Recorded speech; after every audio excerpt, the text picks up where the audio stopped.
Ouais, concrètement, il y a déjà eu des exemples hein, de création de services produits par l'ouverture des données, la mise à disposition des données.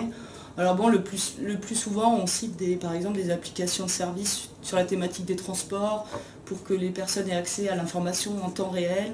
Alors une diversité d'applications sur l'accès au vélo en libre service, par exemple. Bon, c'est des projets aussi, par exemple, relatifs à la gestion des services publics, comme les déchetteries, la gestion des déchets. Bon, voilà, des exemples, il y en a quelques-uns. Des exemples d'applications de services, on va dire, délivrés aux citoyens. Donc ça, c'est un des exemples. Et puis, moi, j'anime depuis quelques années un module consacré au data journalisme. Je trouve que c'est assez vertueux aussi, que les journalistes s'emparent de l'information publique qui est mise à leur disposition sous cette forme, c'est-à-dire sous la forme de tableurs, parce que ce sont des nouvelles sources d'informations, donc des nouvelles informations à révéler ou à traduire et à révéler aux lecteurs.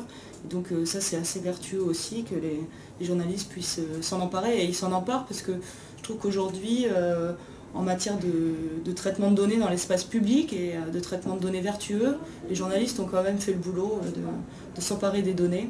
Et le dernier exemple qu'on a vu, qui a été très impactant dans l'espace public, c'est l'exemple des Panama Papers, de la révélation de l'exil fiscal au Panama, des sociétés offshore au Panama. Ça, c'est un exemple de... alors, c'est pas de l'open data, puisque c'est une base de données qui a été... c'est une source qui a récupéré une base de données, qui l'a mise à disposition de journalistes, mais on voit que quand les journalistes s'emparent de bases de données, qu'elles soient publiques ou non publiques, on voit les effets vertueux dans l'espace public de ces pratiques-là, de ces réutilisations de données.